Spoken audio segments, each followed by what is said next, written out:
안녕하세요. 독일어 신문 읽어준 남자 독신남입니다. 작년 12월까지만 해도 러시아의 우크라이나 침공 시 강경 대응하겠다는 분위기가 역력했습니다. 독일 유력 일간지 프랑크푸르트 알게마이네 짜이퉁은 2021년 12월 13일 미국, 영국 그리고 유럽연합이 심각할 경우를 준비하고 있다는 서방 진영의 움직임을 보도를 한 적이 있습니다. 마치 무엇인가 러시아의 침공 계획에 맞설 것 같은 모습을 보였던 건데요. 물론 신문에 따르면 독일 외무부 장관 등 이에 관해 코멘트를 공개적으로 하고 있지는 않았습니다. 그러나 당시 서방 진영과 대화를 나눴던 란즈베르기스 외무장관은 러시아가 토탈워를 준비하고 있으며 이는 2차 세계대전 후 전례 없던 사건으로 이에 대한 서방 진영의 답변도 전례 없어야 한다 강조했었고요. 또한 신문은 유럽연합이 미국, 영국과 함께 러시아의 우크라이나 침공 시 보복 대책을 준비 중이라는 당시 분위기도 전하고 있습니다. 기사는 우크라이나에 대한 그 어떤 공격이든 거대한 대가를 지불하게 된다는 것을 보여줄 것이라는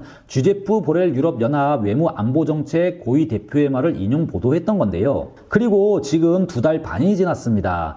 러시아가 우크라이나 동부의 친러시아 지역 돈바스를 군을 진입시키는 강수를 던졌고 상황이 일촉즉발의 위기로 치닫고 있지만 서방 진영은 대가를 치르게 하겠다는 과감한 대응을 보이고 있지 못한 상황입니다. 물론 갑작스레 내린 푸틴의 결정이지만 러시아 군대의 돈바스 지역 진입이 푸틴의 그 다음 스텝이라는 것은 누구나 예측 가능했던 사안입니다. 사실 우크라이나 동부 돈바스 지역은 우크라이나 내에서도 러시아 지지파들과 갈등이 잠존했던 곳입니다. 이 스토리는 크림반도 강제 합병 시기인 2014년까지 거슬러 올라가는데요. 크림반도 합병의 친러 분리주의 세력들은 러시아계 주민이 많은 도네츠크와 루간스크 지역을 장악하고 각각 공화국 수립을 주장합니다. 당시 크림반도처럼 주민투표까지 치러 러시아의 합병을 요구하기까지 했었죠. 그러나 당시 푸틴 대통령은 야욕을 드러내지 않았습니다. 숨고르기에 들어간 것이죠. 푸틴은 오히려 다른 방법을 선택하게 됩니다. 2015년 러시아, 우크라이나, 프랑스, 독일 4개국 정상이 이 지역에 대한 휴전협정인 신민스크 협정을 체결하며 상황을 종료합니다. 그러나 반군들은 우크라이나 중앙정부를 상대로 끝없이 무장 독립투쟁을 벌여왔고요. 이 두 지역에 약 360만 명이 거주하고 있고 러시아는 이 중 77만 명에게 여권을 발급하는 등 실효 지배를 강화해오며 실속을 챙겨왔습니다. 그리고 며칠 전 푸틴은 이날 이 지역의 독립을 승인했고 군을 진입시킨 겁니다. 아무 정황 없이 우크라이나 땅에 입성할 수 있었던 이유가 여기에 있는 겁니다. 문제는 지금부터입니다. 미국과 유럽은 다시 대가를 칠 것이라고 경고하고 있는데요. 미국은 우선 이날 도네츠크와 루간스크에 대한 미국인의 신규 투자 및 무역, 금융을 금지하는 행동명령을 발동했죠. 이후 유럽과 나토가 모여 어떤 조치를 할지가 관심이 집중되고 있습니다. 그런데 이렇게 이미 뻔한 러시아의 스텝인데요. 서방 진영은 이제까지 어떤 준비를 하고 있었던 것일까요? 이제 현지 독일 언론은 큰 기대를 하고 있지 않습니다. 왜냐하면 8년 전에도 대가를 칠 것이라는 말이 있었고 그럼에도 경제 보복에만 그쳤기 때문입니다. 그리고 이 경제 제재는 푸틴에게 큰 타격을 주었던 것도 아니기 때문이죠. 오히려 푸틴은 서방 진영의 제재를 이용 러시아를 자급자족의 경제로 만들어가고 있다. 디 벨트지는 주장합니다. 서방 진영의 제재에 내성을 키우며 계속 준비할 수 있는 여건만 만들어가고 있다는 것이죠. 지금 와서 돌이켜보면 2014년 크림반도 합병 후 러시아에 가한 제재들이 러시아와 푸틴에게 상처를 준 것이 아니었다는 사실들이 속속 나오고 있는 겁니다. 이런 유럽 언론의 생각은 독일 유럽 일간지 디 벨트지가 2021년 10월 14일 보도한 기사 내용을 보면 나옵니다. 신문은 푸틴은 이렇게 서방 진영의 제재를 똑똑하게 이용하고 있다라는 제목의 기사를 내보내고 있는데요. 기사는 서방 세계에서 러시아가 경제 제재로 인해 충격을 받았다 생각하지만 이는 착각이라고 전하고 있습니다. 푸틴은 오히려 이런 페널티를 장점으로 돌리는 데 이용하고 있다. 그리고 농업 분야에서는 강하게 이익을 얻고 있는 것으로 나타났다 설명합니다. 매체는 러시아 경제 제재에 들어간 지 이미 10년이라는 시간이 지났지만 러시아는 오히려 수입을 적게 하고 수출을 많이 하는 모습을 보였다. 푸틴이 몇몇 분야에서 수입 제한을 하는 것은 새로운 것이 아니다라고 설명하고 있습니다.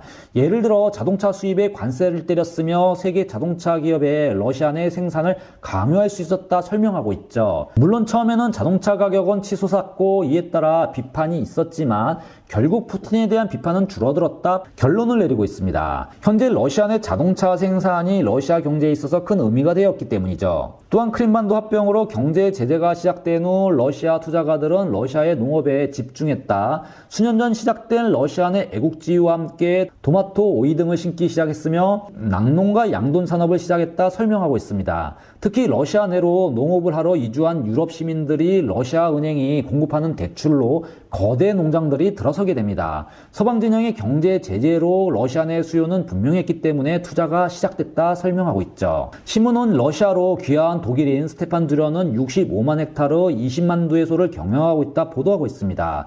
이렇게 러시아 농업은 자급자족의 길로 들어섰다는 건데요. 신문은 돼지고기 수입량 90%가, 소고기 40%, 개육 종류는 50%가 줄었다 보도하며 또한 이미 2017년 식료품 수입은 430억 달러에서 250억 달러로 급감했다 보도하고 있습니다. 물론 러시아 소비자들은 이에 따르는 경제 위기를 감내해야 했습니다. 바로 인플레이션이 나타나게 된 것이죠. 정말 통계가 보여주는 러시아의 인플레이션은 어마어마합니다. 예를 들어 버터 가격은 2013년 기준 2017년에 79%나 상승합니다. 당연태 러시아 수출 금지 조치로 공급이 줄며 병목 현상이 생겼고요. 이로 인한 가격 상승이 러시아 소비자들을 울렸던 겁니다. 그런데 러시아 경제는 이렇게 심하게 타격을 받았는데요. 푸틴은 이를 그리 신경 쓰는 눈치가 아니죠. 오히려 이를 즐기며 러시아 변화를 이끌고 있다고 러시아 시민들은 생각한다는 겁니다. 이런 상황 속에 지금 서방 진영은 다시 러시아 제재 카드를 꺼내들고 있는 중인데요. 현재 가장 강력한 카드는 바로 러시아를 국제은행 간 결제 시스템에서 내쫓는 것이죠. 계속해서 이 카드가 거론되고 있는 중입니다. 독일판 비즈니스 인사이더는 2022년 2월 21일 러시아 글로벌 결제 시스템 제재를 위협하고 있는 서방 진영이라는 제목의 기사를 쓰기도 했었죠. 그러나 이는 쉬운 결정이 아닙니다. 그래서 이를 두고 서방 진영이 논쟁하고 있다는 기사도 보이고 있는데요. 독일 매체 T-온라인은 같은 날 더 많은 제재에 대해 논의되고 있으며 스위프트 제재는 자신의 눈을 찌를 수도 있는 사안이라고 밝히고도 있습니다. 물론 노스트림2에 대한 사용 중단도 러시아를 아프게 할 제재로 손꼽히고 있다 매체는 주장합니다. 그러나 가장 강력한 수단은 역시 국제은행 간 결제 시스템에서 러시아를 축출하는 것이라고 강조합니다. 문제는 러시아같이 거대한 나라를 두고 이런 강력한 제재가 시행된 적이 한 번도 없기 때문에 서방 진영이 어느 정도 피해를 볼지 알 수가 없다는 사실입니다. 기사는 이제까지 단지 작은 나라들에게 스위프트 제재가 있었으며 이는 아프가니스탄, 북한, 이란 정도였다고 보도하고 있습니다. 만약 스위프트 제재가 시작되면 어떤 일이 벌어지게 될까요? 매체는 먼저 러시아가 무역 자체가 불가능하게 된다 설명합니다. 돈을 보내고 받을 방법이 없으니 당연 모든 무역 거래가 불가능해지는 건데요. 이와 함께 러시아는 서방 진영에 빌린 돈을 갚을 필요도 없게 됩니다. 지불 방법이 불가능해지기 때문이죠. 즉 유럽과 서방 진영에도 피해가 상당하다는 건데요. 디 벨트지 러시아 제재에 대해 유럽이 갖는 공포라는 제목의 기사를 보면 이 부분이 자세히 언급되고 있습니다. 신문은 2020년 팬데믹 기간 러시아의 무역 규모는 7,400억 달러였으며 기업들이 외국에서 빌린 돈은 1,400억 달러였다고 밝히고 있습니다. 러시아 스위프트 제재는 러시아에게 피해를 주는 것이 목적이지만 서방 진영 역시 피해를 입게 되는 구조다. 특히 지하 자원으로 유럽이 그리고 유럽보다 적지만 미국 역시 영향권 아래 들어간다 전하고 있죠. 또한 어떻게든 지불 대체 시스템, 특히 러시아가 개발한 SPFS 플랫폼을 이용하게 될 것이고 이는 3년 정도 걸릴 것으로 내다보고 있습니다.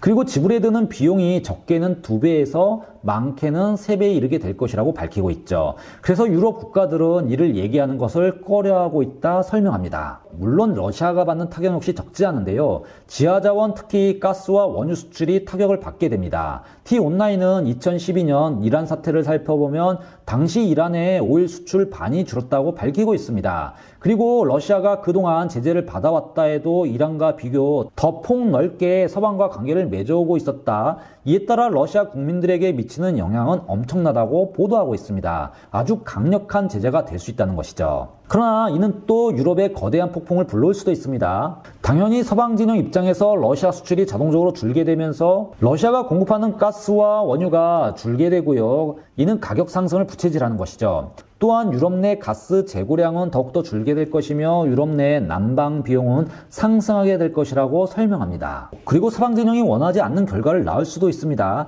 신문은 이에 반해 이 제재가 분명 중국과 러시아의 관계에 더욱 강한 파트너십을 보일 수밖에 없는 것으로 내다보고 있습니다. 이미 양국 간 탈달러 공존이 시작되었죠. 이와 함께 러시아는 스위프트 제재를 피하고 탈달러화 전략을 구현하기 위해 자체 결제 플랫폼 SPFS를 만들어 왔습니다.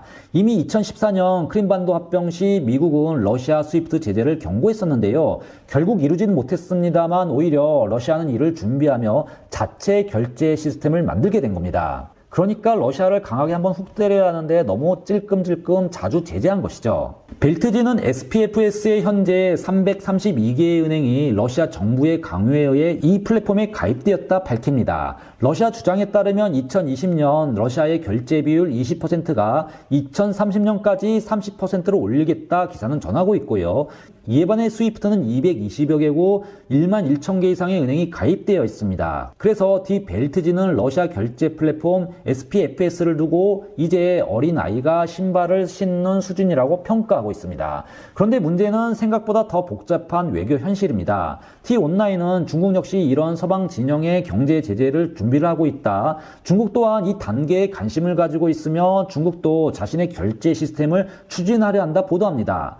매체는 중국의 스위프트 대안결제 시스템으로 CIPS를 내놓고 있다 설명하고 있는데요. 중국은 이미 이를 가동 하루 5천만 달러의 결제를 진행하고 있다 밝힙니다. 물론 매일 4천억 달러가 거래되는 스위프트와는 비교도 안 되게 작다는 것을 기사는 인정을 합니다. 그러나 러시아가 스위프트 제재를 받게 된다면 결국 중국과 러시아의 결제 시스템은 추진력을 받게 될 것은 당연하다 주장하고 있습니다. 러시아와 중국 역시 패권을 두고 언젠가 싸울 수 있겠지만요. 지금 러시아 입장에서는 서방 진영의 압박에 대응하는 데 충분히 중국을 활용할 수 있다는 얘기인 겁니다. 중국이라는 변수가 외교 정세에서 상당히 복잡하게 작용하고 있는 것이죠. 이미 중국과 러시아 군사 동맹은 아니지만 군사 훈련은 동맹에 가까운 수준을 유지하고 있고요. 외교 협력, 경제 협력에 대해서는 이미 지난 영상에서 설명드렸습니다. 결국 서방 진영은 이제 중국이라는 변수까지 고려해 러시아를 대응해야 하는 포지션에 있는 건데요. 과연 서방 진영이 이번만큼 대가를 치르게 하겠다는 장담을 지켜낼 수가 있을까요? 귀추가 주목이 됩니다. 지금까지 독일어 신문을 읽어준 남자 독신남이었습니다.